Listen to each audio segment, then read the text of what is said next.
सीधा आपको लाइव लिए चलते हैं जहां आपातकाल के 50 साल पूरे हो चुके हैं। तो दहशत में 21 महीने बाद यहां मुक्ति मिली थी। आपातकाल को लेकर काला दिवस कार्यक्रम का आयोजन किया गया।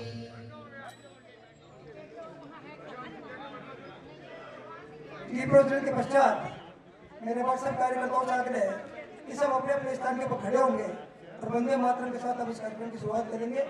सब कार्यकर्ता अपने स्थान के ऊपर खड़े होंगे और वंदे मातरम के लिए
मुख्यमंत्री जी हम सबके बीच में, हम सब कार्यकर्ताओं की ओर से माननीय मुख्यमंत्री जी का स्वागत के लिए मैं शहर भारतीय जनता पार्टी के अध्यक्ष भाई अमित गोयल से आग्रह करता हूँ कि भाई अमित गोयल, नवरत्न जी नारायणिया, रेखा जी राठौड़ और राजेश जी कांबी चारों आएंगे एक साथ और माननीय मुख्यमंत्री जी का स्वागत करेंगे। अमित जी गोयल।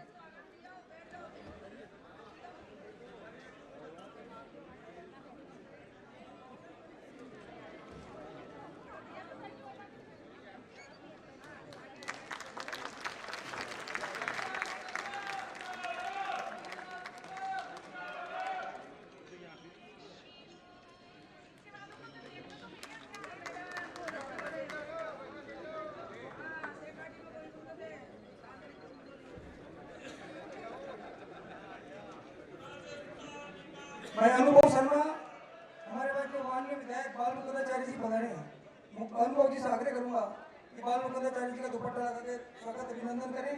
शैलेंद्र जी भार्गव, मोहन जी गुप्ता वो भी हमारे बीच में है। मैं आग्रह करता हूँ अनुराधा जी से आप आदरणीय मोहन जी का सबका स्वागत अभिनंदन करें और गिरिराज जी आप शैलेंद्र जी का स्वागत करें। शैलेंद्र जी शर्मा आदरणीय चंद्रमोहन जी बटवाड़ा का स्वागत करेंगे। राहुल जी पुनीत जी कर्नावट का स्वागत करेंगे।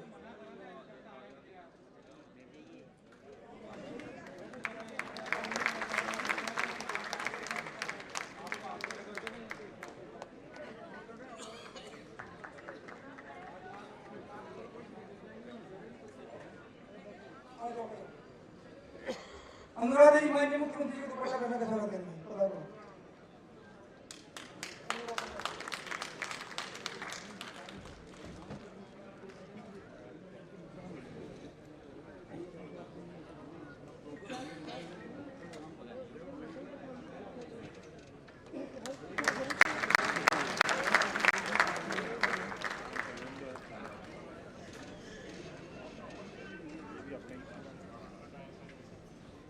जैसा माननीय मुख्यमंत्री जी आने से पहले वैसा आज लोकतंत्र सेनानियों का सम्मान समारोह आयोजित किया गया। इसमें सबसे खुशी की बात यह है कि भाई साहब जयपुर शहर के अंदर इन सेनानियों का सम्मान करने का अवसर हमको शायद चौथी या पांचवी बार मिल रहा है। लेकिन आज सबसे अच्छा दिन यह है कि आज सबसे बड़ी संख्या के अंदर, हमको तो डर था, माननीय मुख्यमंत्री जी ने आप सबके लिए एक सहभोज का कार्यक्रम रखा है, तो हमको डर था कि शायद आज स्वतंत्रता सेनानी होंगे नहीं होंगे, लेकिन 100 से भी ऊपर की संख्या में आज लोकतंत्र सेनानी यहाँ पधारे। एक बार सब कार्यकर्ताओं को आग्रह करूंगा कि लोकतंत्र सेनानी बैठे नहीं कि हम सब कार्यकर्ता खड़े होकर जोरदार कलतर ध्वनि से माननीय मुख्यमंत्री जी की उपस्थिति में लोकतंत्र सेनानियों का स्वागत और अभिनंदन करेंगे। भारत माता की लोकतंत्र सेनानी जिंदाबाद, लोकतंत्र सेनानी जिंदाबाद। आप आपका संघर्ष जिंदाबाद।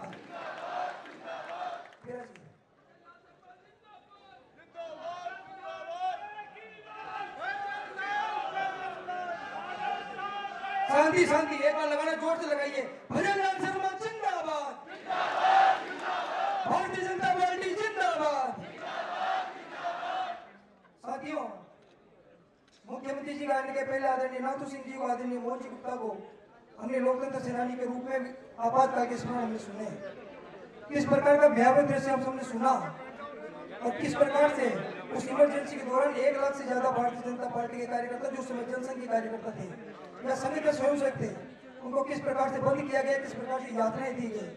जो जेल में चलेगा उसको विश्वास नहीं था कि वापस बाहर लौटेगा क्या, लेकिन उनके परिवारों ने बाहर लेकर भी उनके अंदर जाने के बाद भी अपने संघर्ष को जारी रखा। और उस संघर्ष को जारी रखते रखते 19 महीने का परिणाम था कि इंदिरा गांधी जैसी नेता जो देश के अंदर लोकतंत्र को समाप्त करना चाहती थी, उसको भी अपने घुटने टेकने पड़े।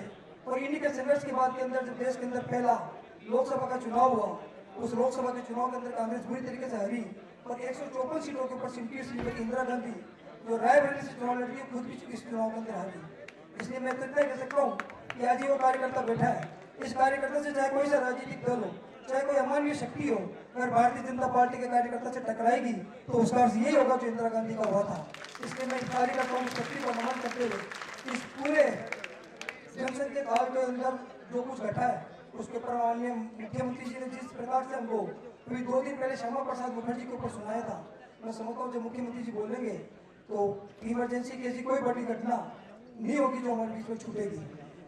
माननीय मुख्यमंत्री जी केंद्रीय नेतृत्व से जो सामग्री हम सबको मिली, हम सभी छोटे कार्यकर्ता हम भी इमरजेंसी के दौरान साथ में 21 महीने बाद यहाँ पर मुक्ति मिली। पार्टी के हमारे प्रदेश के उपाध्यक्ष नारायण पंचारिया जी, विधायक हवामेल बाल मुकंदाचार्य जी, विधायक सिविल लाइन श्री गोपाल शर्मा जी, प्रदेश के मंत्री भाई भूपेंद्र सैनी जी, प्रदेश के उपाध्यक्ष नार सिंह जोधा जी, पूर्व सांसद रामचरण बोरा जी, पूर्व विधायक मोहनलाल गुप्ता जी, पूर्व जिलाध्यक्ष शैलेंद्र भार्गव जी, आदर्श नगर के प्रत्याशी रवि नैयर जी, महापौर जयपुर ग्रेटर श्रीमती सौम्या गुर्जर जी, महापौर जयपुर हेरिटेज श्रीमती कुसुम यादव जी, पूर्व जिलाध्यक्ष संजय जैन जी, मंच पर विराजमान सभी नेतागण और मेरे सामने बैठे सभी मेरे लोकतंत्र सेनानियों और पार्टी के सभी भाई और बहनों, सबसे पहले तो मैं आप सभी का वंदन करता हूं, अभिनंदन करता हूं। ये आज का दिन,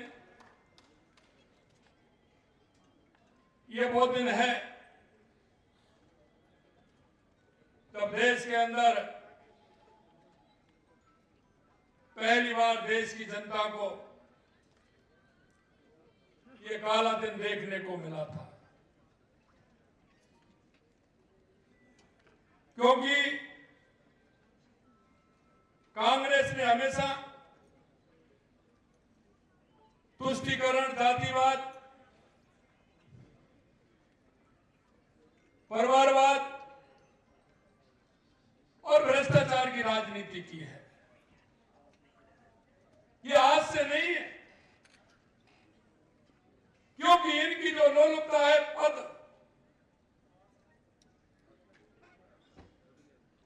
वो शुरू से विद्यमान है। मित्रों, मैं कहना चाहता हूं, देश की आजादी में हर देशवासी का योगदान रहा। कांग्रेस के नेतृत्व में हर देशवासियों ने आजादी की लड़ाई लड़ी थी, लेकिन इन लोगों की महत्वाकांक्षा आप देख सकते हैं। जब गांधी जी ने कहा था कि कांग्रेस के नेतृत्व में देश को आजादी मिल गई, क्यों ना इस कांग्रेस को समाप्त कर दिया जाए, लेकिन उन्होंने उसका फायदा लेने के लिए देश के टुकड़े भी कराने के काम किए और कांग्रेस को बनाए रखने का काम भी उन लोगों ने किया। इसी बात से आप अंदाज लगा सकते हैं कि उन्होंने किस तरह से काम किया। यही नहीं, अगर आगे की मैं बात कहता हूं तो सरदार वल्लभ भाई पटेल जी का वो योगदान हम सभी जानते हैं। लेकिन नेहरू जी को मात्र एक रियासत दी गई थी, जिसका दंश हमने अब तक झेला है, और देश के यशस्वी प्रधानमंत्री नरेंद्र मोदी जी के नेतृत्व में उस धारा 370 को हटा करके उस काम को पूरा करने का किया है। मैं आपको वही कहता हूं, ये कांग्रेस देश में एक तरफ सत्ता चाहती थी। 12 जून 1975 को जब हाई कोर्ट इलाहाबाद का फैसला आया, क्योंकि हाई कोर्ट का फैसला सभी को मान्य होता है, लेकिन उन फैसले को भी नहीं मानने के लिए आज के दिन 25 जून 1975 को अर्धरात्रि को आपातकाल लगा दिया गया था। किस तरह की स्थिति उन्होंने बनाई थी। जितने भी हमारे विपक्ष के नेता थे, जितने भी पत्रकार थे, अखबार थे, विरोधी नेता थे, उन सबको ठूस के जेल में डाल दिया गया। वो काली रात ये देश कभी भी नहीं भूल सकता। मेरे सामने स्वतंत्रता सेनानी, लोकतंत्र के प्रहरी, जिन्होंने लोकतंत्र की रक्षा की थी, ऐसे लोकतंत्र के सेनानी मेरे सामने बैठे हुए हैं। मैं दिल की गहराइयों से आप सभी को नमन करता हूं, आप सभी को प्रणाम करता हूं।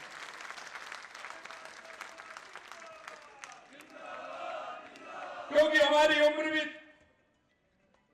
छोटी थी, लेकिन हम जब देखते थे, हम जब परिवार को, गांव को,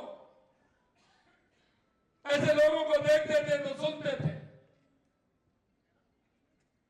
कि आखिरकार ये उजाला कब होने वाला है। मुझे दंतोपति ठेगड़ी जी का वो वाक्य याद है,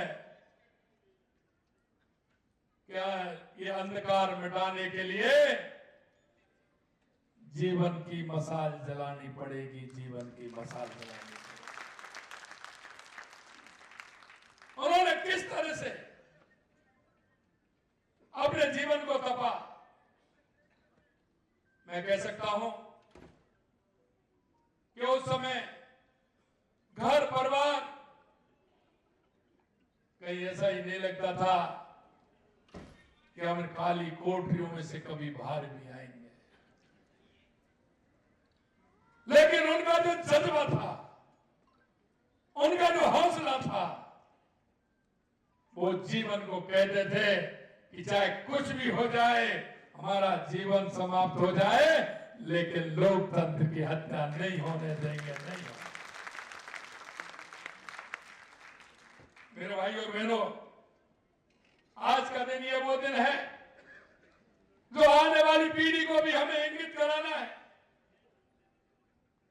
आज मेरे को किताब दी है, निश्चित रूप से मैंने कई ऐसी किताबें जो आपने लिखी हैं, जब मैं उनको पढ़ता हूं तो निश्चित रूप से दिल में सिवाय आंसुओं के, मन में आंसुओं के, आंखों में जो वो झलक पैदा होती है, उसको बयान नहीं कर सकते थे। उन्होंने अपने जीवन को किस तरह से जिया। परवाह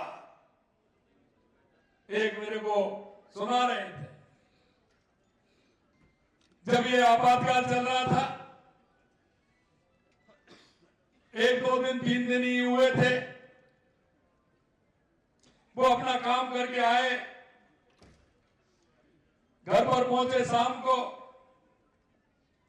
उनकी इच्छा हुई खाना खाना है, तो मेरे को एक लोकतंत्र सेनानी हमारे सुना रहे थे। पहले कोई दोना वगैरह ये तो थे नहीं, उन्होंने कहा कि क्या सब्जी बनी है, श्रीमती ने कहा होगा। उन्होंने कहा पास की हलवाई की दुकान से मैं दही लेकर के आता हूं, और घर से वो कटोरी लेकर के दही लेने के लिए निकले थे। लेकिन वो लोग तैयार बैठे थे। मां कोई एक दो लोगों को और वो निगरानी में थे, उनको पकड़ा। उन्होंने कहा कि आप कहां जाते हैं, आप भी हमारे साथ चलिए, और उनको भी साथ ले गए और जेल की कोठरी में डाल दिया। अब उस व्यक्ति को जो दही लेने दुकान पर गए, उनका क्या दोष था। लेकिन मैं आपको कहना चाहता हूं, वो 18 महीने 19 महीने जेल में रहे, उसके बाद उस हलवाई के पास गए और उस कटोरी को लेकर के आए। कितनी कितनी यात्राएं उन्होंने झेली, कितना कितना उनका संघर्ष था, हम आप महसूस नहीं कर सकते। मैं आपसे इतना ही कहना चाहता हूं, हमारे लोकतंत्र सेनानी है मेरे मित्रों, आप घंटे 2 घंटे इनके बाद जाइए, इनके वो संस्मरण सुनिए। आपके जीवन में कई इस तरह की बातें आएंगी, कई उबाल भी आएंगे। क्योंकि इस देश की आजादी में हर भारतीय का योगदान, हमारे उन महापुरुषों का योगदान, हमारे उन बलिदानियों का योगदान सिर्फ इसलिए नहीं था कि एक परिवार कुर्सी पर बैठा रहे। जिस तरह से इलाहाबाद कोर्ट ने उस डिसीजन को किया, उन्होंने आपातकालीन कहते हुए और उसको जिस तरह से इमरजेंसी लगाने का काम किया, मैं धन्यवाद देना चाहता हूं उन सभी हमारे विपक्ष के नेताओं को, जिसमें हमारे अटल बिहारी वाजपेयी जी भी थे, लाल कृष्ण आडवाणी जी भी थे, दंतोपंत ठेकड़ी भी थे, सुंदर सिंह जी भंडारी भी थे, और ऐसे बहुत लोग जिन्होंने जेल में भी सत्याग्रह करने का काम किया। उन्होंने कहा कि जब तक इमरजेंसी नहीं हटेगी, हम इसी तरह से सत्याग्रह करते रहेंगे। मित्रों, हमेशा कांग्रेस ने देखा है, इन्होंने लोकतंत्र को गला घोटने का काम किया है। आज मैं देख रहा हूं वो लोग जा रहे हैं संविधान बचाओ। अरे आपने तो संविधान बनाने वाले की भी परवाह नहीं की। बाबा साहब भीमराव अंबेडकर जी के संविधान को भी आपने कई बार तोड़ने का काम किया है, और बाबा साहब को भी आपने कभी सम्मान देने का काम नहीं किया। बाबा साहब को टिकट भी नहीं दिया, उनको चुनाव लड़ाने का मौका भी नहीं दिया। वो निर्दलीय चुनाव लड़े तो उनको हराने का काम किया। अरे तुम क्या संविधान की रक्षा करोगे, तुम तो संविधान को हमेशा तोड़ने वाले हो। आपने कितनी बार पूरे देश के अंदर कितने प्रदेशों में आपने चुनी हुई सरकारों को गिराने का काम किया। आप संविधान बचाने की बात करते हैं।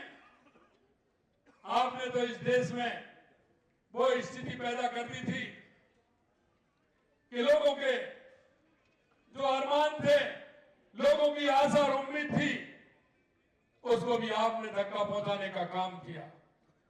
इसलिए मेरे भाई और बहनों, मैं कहना चाहता हूं कि इस 25 जून 1975 की तारीख, जिसे भारतीय इतिहास में संविधान हत्या के दिवस के रूप में दर्ज किया गया है, ये आने वाली पीढ़ी को भी हमें बताना है, और यह भी बताना है कि तत्कालीन इंदिरा गांधी सरकार ने देश में आपातकाल की घोषणा की और भारत के लोकतांत्रिक मूल्यों को कुचलने का घृणित कार्य भी किया।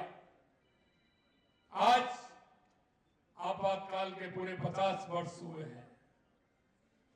आज आप देख सकते हैं, हमारे कह रहे थे जिलाध्यक्ष जी कि जब आपकी उम्र 20 साल, 18 साल, निश्चित रूप से 18, 20, 25, 30 की उम्र होगी। नाथू सिंह जी तो और कम के होंगे, लेकिन उन्होंने उस तंज को देखा है, झेला है। मेरे भाइयों, मैंने आपसे कहा है, अगर आप अपने समय में से आधा घंटा, 1 एक घंटा अगर इनके साथ बैठ करके इनके उस प्रसंग को सुनेंगे तो आपके मन में कई भाव उत्पन्न होंगे। और वो इसलिए होंगे कि हमेशा भारतीय जनता पार्टी राष्ट्रवाद को लेकर के चलती है। हमारे उन राष्ट्रीय स्वयंसेवक संघ के उन कार्यकर्ताओं ने, जनसंघ के कार्यकर्ताओं ने उस समय जितनी ताकत दी, मुंहतोड़ जवाब देने का काम किया, आज हमें महसूस होता है कि अगर हमारे ऐसे राष्ट्रवादी लोग अगर इस दिशा में नहीं चलते तो हमारे देश की स्थिति क्या होती है। मैं आज उन सभी को बहुत बहुत प्रणाम करता हूं, उनके चरणों में नतमस्तक करता हूं कि उन्होंने जिस तरह का उस समय आपातकाल की स्थिति में लोहा लिया था और उन्होंने एक देश को एक नई दिशा देने का काम किया, एक नई रोशनी देने का काम किया। निश्चित रूप से उन्होंने अपने जीवन की पूरी तरह से समर्पित करते हुए बच्चे, परिवार कुछ नहीं देखा और उन्होंने समर्पित होकर के काम किया था। हमारा ये लोकतंत्र ऐसे हमारे लोकतंत्र के प्रहरियों से मजबूत है और आज मैं यही कहना चाहता हूं कि इस लोकतंत्र को मजबूत करने के लिए हम सबका कर्तव्य बनता है, क्योंकि हम इस देश के प्रदेश के नागरिक होने के नाते हम सबका दायित्व है कि हर तरह से हमारे लोकतंत्र को मजबूती का काम हम करेंगे। जिस तरह से मीसाबंदी को आपने देखा होगा, हमारी पहली सरकार ने हमारे मीसाबंदियों को पेंशन दी थी, उनको लाभ देने का काम किया, लेकिन कांग्रेस आते ही उसको बंद कर दिया गया था। हमने कहा हमारा पहला फैसला यही होगा कि हमारे मीसाबंदियों को उससे बढ़कर के पेंशन मिलेगी, सम्मान भी मिलेगा, मान भी मिलेगा और हर तरह से उनका सहयोग करके क्योंकि उन्होंने हमारे लोकतंत्र को मजबूत करने का काम किया है। अभी हमारे सभी जिलों में और सभी संभागों में कार्यक्रम हमारे हो रहे हैं। पिछली बार हमने राजस्थान के सभी हमारे लोकतंत्र सेनानियों को हमने हमारे सीएमआर में बुलाया था, सभी का सम्मान किया था और सभी से कहा था कि आप चिंता मत करिए, आपके हितों की लड़ाई आपके द्वारा पौधा लगाए गए हैं। ये जनसंघ और भारतीय जनता पार्टी से के कार्यकर्ता जो जनसंघ के नाम पर आपने एक बीज रोपा था, आज भारतीय जनता पार्टी के नाम से वो वट वृक्ष हो गया है, वट वृक्ष हो गया। आपने जिस मेहनत और विश्वास के साथ देश को मजबूत करने का काम किया, वही मजबूती है और वो मजबूती यह है कि जो जनसंघ की स्थापना राष्ट्रवादी 10-15 लोगों ने की थी, आज ये पार्टी 14 करोड़ कार्यकर्ताओं से ज्यादा की हो गई। लेकिन इसमें आपका हौसला, आपकी मेहनत और आपका जो तप था, वो नीम की ईंट के रूप में काम कर रहा है। आपका आशीर्वाद, आपका स्नेह इस देश की लोकतंत्र बुनियादी को मजबूत करेगा। आगे आने वाले समय में भारतीय जनता पार्टी लोकतंत्र को और मजबूत करने का काम करेगी। देश के यशस्वी प्रधानमंत्री नरेंद्र मोदी जी के नेतृत्व में 2014 के बाद देश के अंदर आपने परिवर्तन देखा है।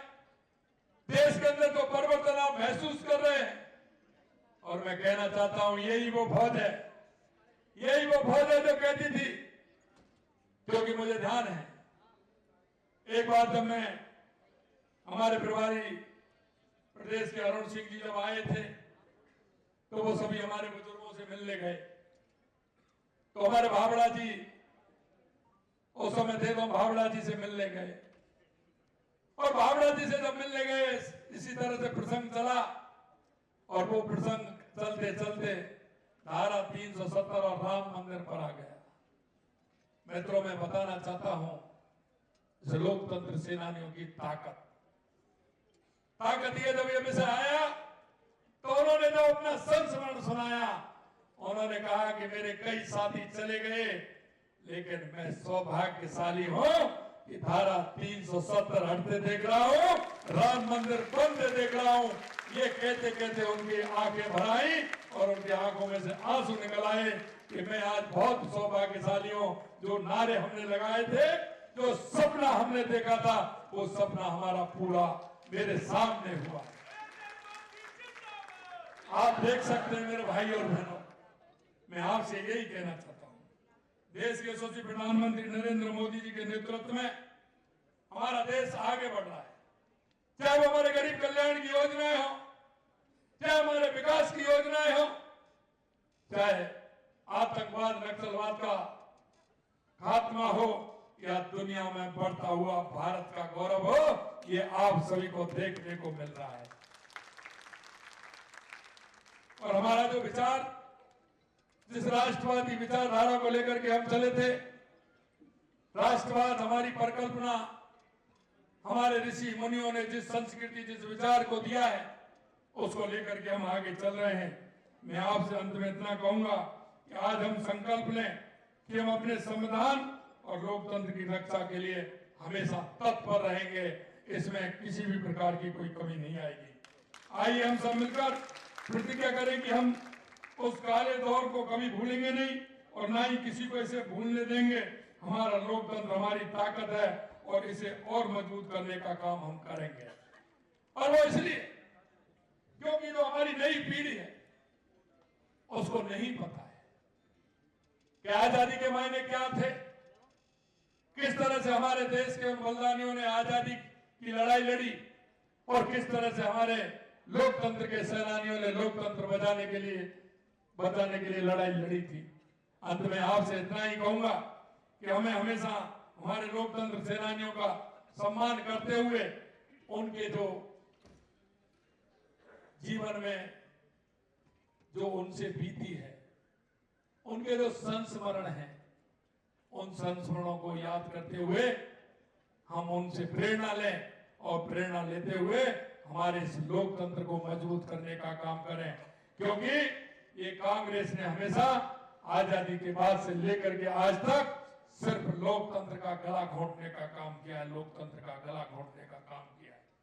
आज वो गांव गांव जा रहे, शहर में जा रहे, संविधान बचाओ। अरे संविधान तो आपसे बचाना है, संविधान तो आपसे बचाना है कि हमेशा आपने संविधान के साथ किस तरह से संविधान को तोड़ने का काम किया है। अगर कोई उनसे पूछे आपने 25 जून 1975 की रात को क्या किया, जवाब दीजिए। आपसे गए, आपने देश में कितने प्रदेशों में चुनी हुई सरकारों को गिराने का काम किया, बताइए। हम आपसे पूछेंगे बाबा साहब भीमराव अंबेडकर जी को आपने कितना प्रताड़ित किया। आज बाबा साहब की बात करते हैं। बाबा साहब को आपने टिकट नहीं दिया, टिकट काटने के बावजूद चुनाव लड़े तो उनका विरोध किया। अगर उनको कोई सम्मान देने का काम किया तो देश के यशस्वी प्रधानमंत्री नरेंद्र मोदी जी ने किया। उनके पंच तीर्थों का विकास किया, उनके पंच तीर्थों का विकास किया और 26 नवंबर को संविधान दिवस मना करके बाबा साहब अंबेडकर जी को समर्पित किया। मैं आप सभी से इतना ही कहना चाहता हूं मेरे भाई और बहनों कि हमें लोकतंत्र की मजबूती के लिए काम करना है। लोकतंत्र हमारा मजबूत रहे और लोकतंत्र मजबूत रहेगा तो निश्चित रूप से हम सब आप मजबूत रहेंगे। संविधान हमारा कहता है कि हमें संविधान की पालना करते हुए हर काम को करना चाहिए। अंत में आपसे इतना कहूंगा मेरे भाई और बहनों, हमारा देश संविधान से चलता है, हमारा देश संविधान से चलता है। हमेशा हमें संविधान को इंगित करते हुए हमारे देश को आगे बढ़ाना है। हमारे उन अंतिम पायदान पर खड़े व्यक्ति को किस तरह से हम आगे बढ़ा सकते हैं।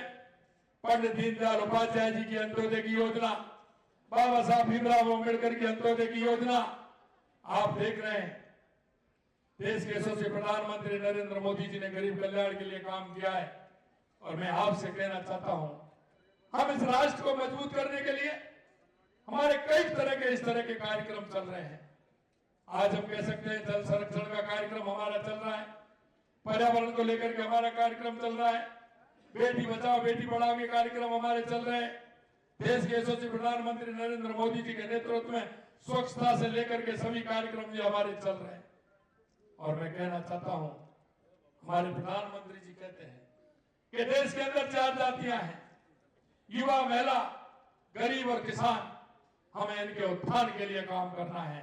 अभी आपने देखा कि हमारा जल संरक्षण का अभियान चला, पर्यावरण का हमारा एक पेड़ मां के नाम अभियान चल रहा है, और कल 24 तारीख से पंडित दीनदयाल उपाध्याय अंत्योदय संबल योजना का कार्यक्रम हमारा 24 से प्रारंभ हुआ है कल से, और 9 जुलाई तक ये चलने वाला है। इसमें बहुत सारे इस तरह के कार्य हैं जिनको ग्राम पंचायत में हमारे जो शिविर लगेंगे उनमें हम अंतिम पायदान पर खड़े व्यक्ति के लिए काम करेंगे, हम उस किसान के लिए काम करेंगे, मजदूर के लिए काम करेंगे।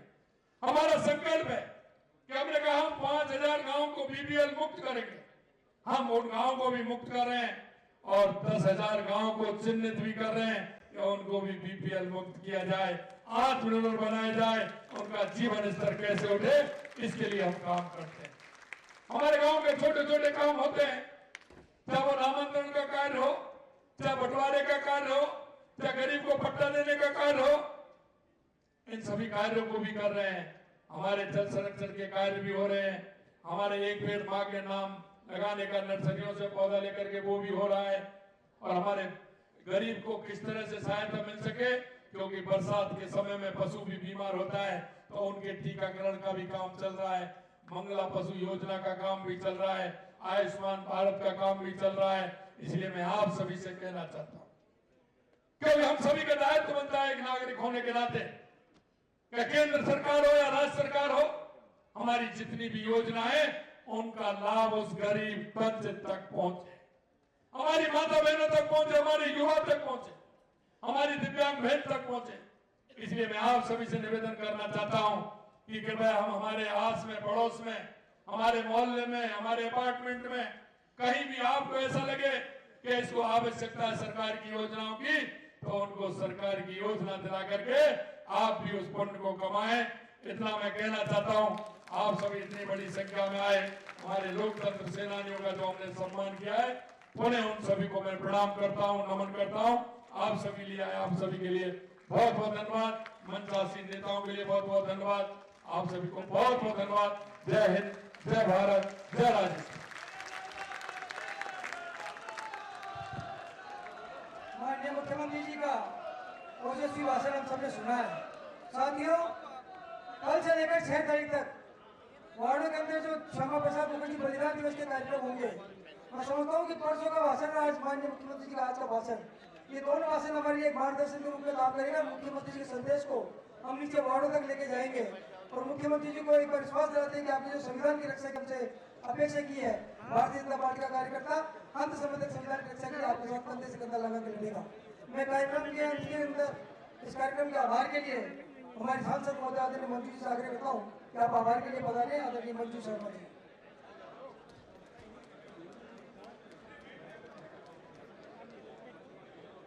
भारत माता की, भारत माता की। लोकतंत्र सेनानी, लोकतंत्र सेनानी। आज आपातकाल के 50 वर्ष पूरे होने के इस कार्यक्रम में मंच पर उपस्थित हमारे प्रदेश के मुख्यमंत्री भजनलाल जी भाई साहब, हमारे जिला के अध्यक्ष अमित जी और यहाँ सारे उपस्थित लोकतंत्र सेनानी और साथ ही भारतीय जनता पार्टी के वो कार्यकर्ता, वो सैनिक जो यहाँ आज इस 50 साल आपातकाल के पूरे होने पर सभी यहाँ आमंत्रित आए हैं। मैं उन सभी का बहुत बहुत आभार और बहुत बहुत धन्यवाद करना चाहती हूँ। और मैं ये भी बताना चाहती हूँ कि आपातकाल का जो समय था उसका दंश हमने भी झेला है। और आज यहाँ पर जो हॉल में उपस्थित सभी लोग हैं, उनमें से, उनके घरों में से किसी न किसी के घर में से जरूर किसी के भाई, किसी के पिताजी, किसी के दादाजी ने भी वो दंश झेला होगा। लेकिन उन्हीं के कारण आज हम सरकार में आए हैं, क्योंकि अगर उस समय लोकतंत्र का जो हत्या उन्होंने की कांग्रेस ने, हमारी इंदिरा गांधी जी को सिर्फ सत्ता का लालच था। आयरन लेडी कही जाने वाली महिला सिर्फ सत्ता के लिए ही जीती थी। जब उन्हें पता लगा कि 6 साल के लिए सस्पेंड कर दिया गया, हाई कोर्ट के आदेश से चुनाव नहीं लड़ सकती हैं, तो उन्होंने एक कुछ षड्यंत्र रच के और उस समय के राष्ट्रपति जी से 352 की धारा के तहत आपातकाल देश में लगाया और सारे विपक्ष को जेल में भरकर अकेली राज करना चाहती थी। लेकिन बाद में जब सब आपातकाल के बाद जब 75 में सारे लोग जब बाहर आए हमारे नेता, तो एक जनता पार्टी की सरकार आई और आज उनकी सरकार ने आके अपने काम करके बताया जनता के लिए और आज पूरे देश ने उसको स्वीकार किया। इसीलिए आज दोबारा तीसरी बार हमारे भारतीय जनता पार्टी के नरेंद्र भाई के नेतृत्व में आज सरकारें चल रही हैं। मैं आज सब लोगों का बहुत बहुत आभार और धन्यवाद करना चाहती हूँ कि आज देश में बीजेपी की सरकारें आई हैं, तो उसमें कहीं ना कहीं उन लोकतंत्र सेनानियों का भी बहुत बड़ा हाथ है जो उस समय जेलों में जाकर के और हमारे संविधान को जिंदा रखे। इसी कारण के मैं आप सबका जयपुर शहर के विशेष तौर से सभी कार्यकर्ताओं का बहुत बहुत आभार और धन्यवाद करना चाहती हूँ। बहुत बहुत आभार, बहुत बहुत धन्यवाद। सब कार्यकर्ता अपने स्थान पर राष्ट्रगान के लिए खड़े हो जाएंगे। सभी कार्यकर्ता राष्ट्रगान के लिए एक बार खड़े होंगे।